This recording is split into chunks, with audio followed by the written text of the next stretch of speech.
We are obsessed with assessment. My name is Sam Deno. I have been working in the education industry for 14 years, both as a secondary teacher and within ed tech.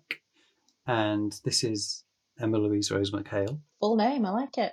I'm here as the primary representation, talking about assessment. Similar to you, I feel like we've had a similar length of career, actually. I always noticed that. I taught for 12 years and then I've been here for 2 or 3. Not sure what that says about us.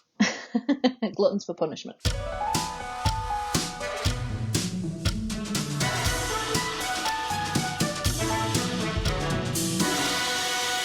This is the third podcast that we've done on the education systems in various Nordic countries. The plan was that we would just talk about Norway, but Norwegian education is very similar to Danish and Finnish education. And so you could listen to those respective podcasts for more details. And why would you not want to? They are outstanding. Exactly. They were absolutely sensational podcasts. So the structure of schooling in Norway is roughly the same as the other two countries. So 10 years of primary and lower secondary.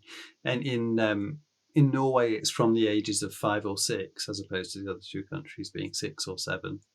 And then 3 years of upper secondary school, and that follows along academic or vocational routes, and then that's followed by university options that align with those academic or vocational routes that you've chosen at upper secondary. One guy comes up the same here, and that's this chap called Grundtvig, who was actually Danish.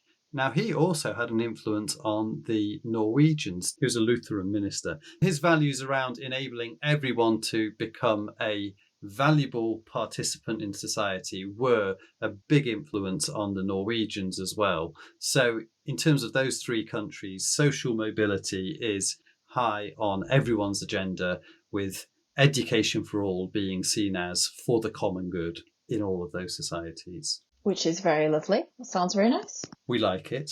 We like it so far. This episode is therefore going to be more of an open conversation. We'll look at the strengths and weaknesses of this system of education. So actually, would we want to lift it wholesale? And then more specifically, we'll look at the strengths and weaknesses of the assessment system. This first question then is, could we replicate the Nordic model in a country like England? Oh, do I want to? Yes. No, that's not the question. Could we? Could it happen? I think from what we have talked about in our last 2, actually, although it feels like you would have to have this huge systemic change, because obviously theirs is born from, years of historical and political happenings. So the idea is that couldn't happen and it would be really, really long term, but actually possibly the turnaround for that could be quicker. Like I think it is possible.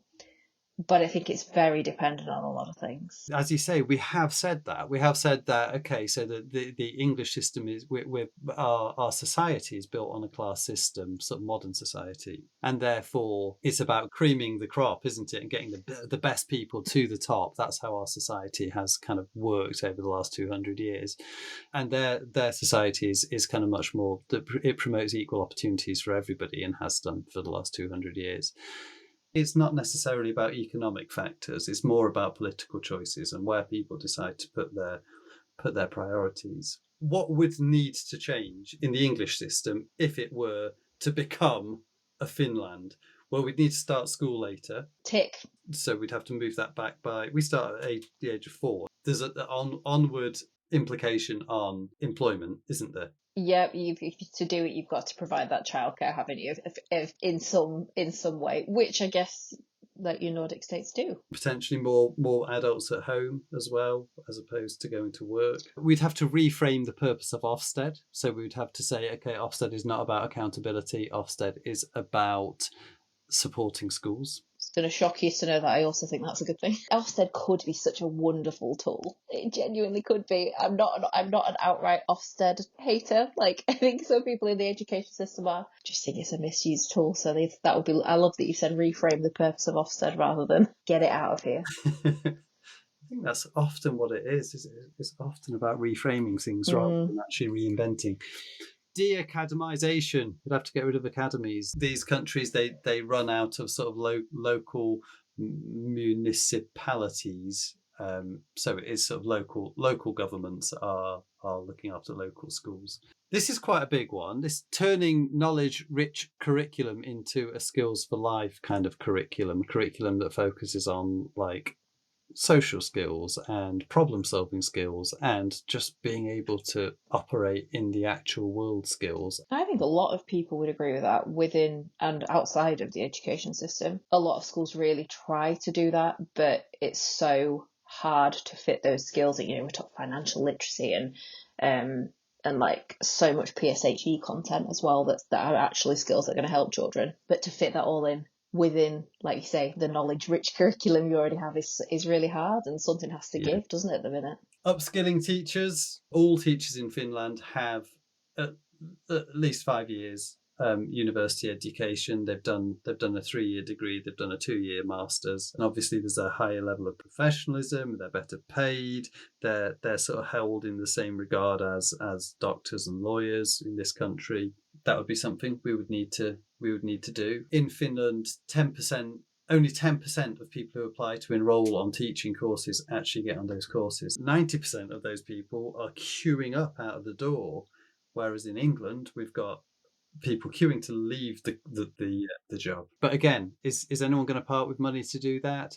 And then you sort of bring in, so university fees. It's a free education for all. So there are no university fees in Finland, Denmark, Norway, and that has a consequence on taxes. And so it would be raising taxes. And I think that as people bring that up a lot, don't they? Like, oh yeah, well they pay this amount of tax in those countries. My left-wing sensibilities are absolutely fine with that, but I completely understand why other people might not like that so much. So we've looked at what we'd have to do, but would we want to? I think the answer to that question might be determined how you would vote in a general election. So like a Labour voter would say, yeah, we want a society that levels up the rich and the poor. And then a Conservative voter would say, no, we want a society that rewards the people who push themselves harder and further. Let me throw these potential advantages to the English system at you and see if you bristle. Actually, so private schooling, as we have here, academisation, and greater accountability via Ofsted, they offer greater choice to parents. What do you think of that? They offer greater choice to some parents. Not everybody. The whole thing, I know it's a real like cliche thing, isn't it? But you know, if I start 100 meters behind everyone else running the race, it doesn't matter how hard I train, I'm never going to beat them in the race. And if you're a parent who has the luxury to, and it is a luxury, I know this is the thing where people say, well, it's not a luxury. I scrimp and save to send my children to private school. But for some people, scrimp and saving would never send their children to private school. You either have the luxury of sending them to a private school, or you have the luxury of moving to an area that has good school choices as well. Like that's not a choice for everybody that everyone's in a position to make. What about this? There is less stretch for academic pupils in Nordic schools. Children are all held at roughly the same level, and in fact, what is said to be often be the case is that those brighter children are asked to support the less able children in a classroom setting. That's interesting because I think that still happens though in English schools. To some extent, yeah. But think about that on a grander level. Do we want to lose that academic stretch? I would love to do the research into that. You know, I'd love to go and read around that. I think there's hopefully still room for natural ability and skills and talent. Yeah, and I've just made a couple of extra notes here that again, are pro the Nordic countries. So greater appreciation of natural child development stages in Nordic education. Actually, we work against natural child development here, don't we? By throwing our children into school early, by not giving them opportunities to play or to sort of explore how to learn themselves. But if teachers were more qualified and more highly valued by society, then we wouldn't have that teacher retention crisis that we've got going on in this. And I'd like to think that then feeds into teachers being trusted more to make good judgments. You know, so assessment is for them to make the judgments, not for, like, a point of proving that you're a good teacher or proving that the school is good. Yeah. Okay, well, so if we were to ask ourselves, would we want to replicate the Nordic model in England, then I think you've made it quite clear where you stand. No, I've been balanced the whole way through. Strengths and weaknesses then of the assessment systems in these Nordic countries then. This continuous programme of formative assessment, which is, scientifically, we know that formative assessment is much better for pupil development. Summative assessment, good for benchmarking, good for sort of measuring schools against each other, good for measuring pupils against each other if you want to do that. However, if you transplanted that into English schools, think of the workload burden on teachers. I think formative assessment is what most teachers want to do, but the amount of stuff that you've got to get through physically, like literally in the physical time slot that you have, and the amount of paperwork you are expected to provide after and before those lessons, I would agree with that one. There would have to be a very big shift in the amount of workload somewhere else. You can't just add more to the lesson expectations. Another strength of these countries is limited testing or assessment before the age of 8, basically until children are developmentally ready to be taught and tested. They don't do it. Going back to that academic push, it does make it much harder then at that lower age to push your children forwards academically. So they'll be very good at playing, but will they be so good at the academic skills? I mean, going back to the formative assessment, if you're doing good formative assessment, you would still identify those children, I think. And from a completely anecdotal point of view, the small amount of children I have taught that have come from countries where they start school later and haven't ever been assessed when they come in, I've never had a problem with them, never a problem with them keeping up. And I certainly haven't had a problem with being able to assess where they're coming in at as well. So I think those two this point and the last point kind of feed into each other. If your formative assessment is good, then maybe that's not needed as much. Another strength is limited nationalised tests. So that means there's less pressure on schools. Maybe it's because we're so used to school accountability in this country, but would a low level of testing and therefore accountability mean that some of our English schools would slip through the cracks?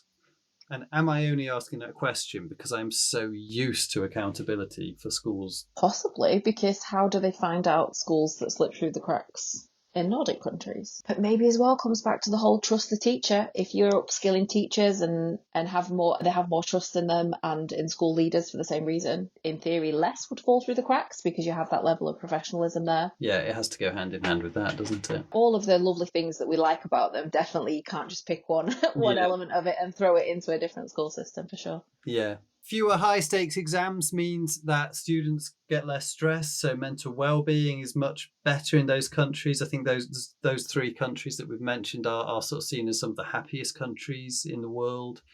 In this country, we do use summative assessment as something that pupils work towards. That is the goal. That is the target.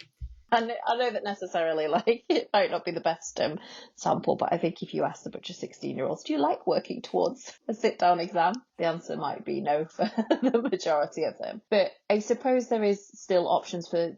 I do like the idea of you're doing this work to have this outcome. I do absolutely think there's a place for that. It's something as an adult, I do. I know there's a lot of other adults like it at work. I'm putting this work into this project because this is the expected outcome, and that's something we want to work towards. But there are other options of things to work towards still, surely. Even just coursework type assessment as well. Yeah. Interestingly, I think from again anecdotally, but from the secondary teacher's perspective, actually, you do get a lot of 16-year-olds who certainly aren't looking forward to their exams, but see it as almost a rites of passage. Like this is something that's important for me to do, and something that I've been aiming to do for the whole of my secondary school career. And so it is seen as not a negative thing, albeit that's interesting, very stressful.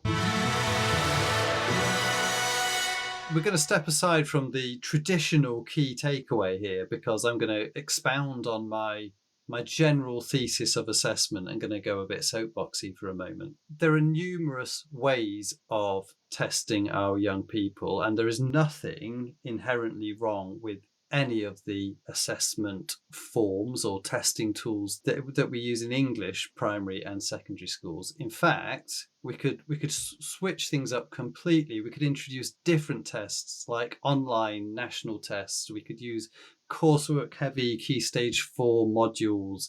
And again, there'd still be nothing inherently wrong with our testing. Equally, the way they test in these Nordic countries there's nothing wrong with that. They are no more or less effective, the tests themselves. But I think what we get very wrong here, this is my opinion, it's about that reframing thing again. It's how we frame assessment. So we need to see assessment as formative, even when it is summative. Even if we're doing a summative exam at the end of a unit, we need to see that as a formative opportunity. When we set end of unit tests for our pupils, when they take an exam, we need to strive towards making it that formative experience. So it's not about, okay, so this is where you're benchmarked at the end.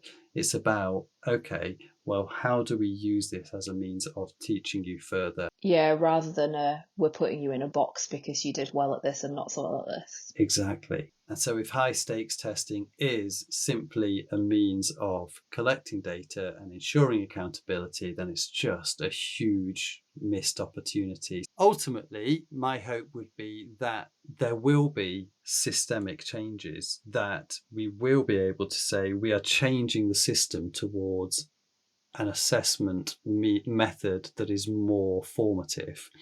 But that's not happening at the moment. So for the time being, a simple reframing enacted by classroom teachers up and down the country could alter the way that we perceive the role of assessment, both formative and summative. I think that's a really nice point to end on as well. You can make a difference. We're going to leave those Nordic countries behind now, I think, and we'll move on to something different. But it's been interesting to explore them. Thank you very much for joining me, Emma. Thank you, everybody, for joining us. And you can email us at assessment@twinkle.co.uk or leave a comment or like, subscribe, do all those things, and we'll see you again sometime. Bye for now.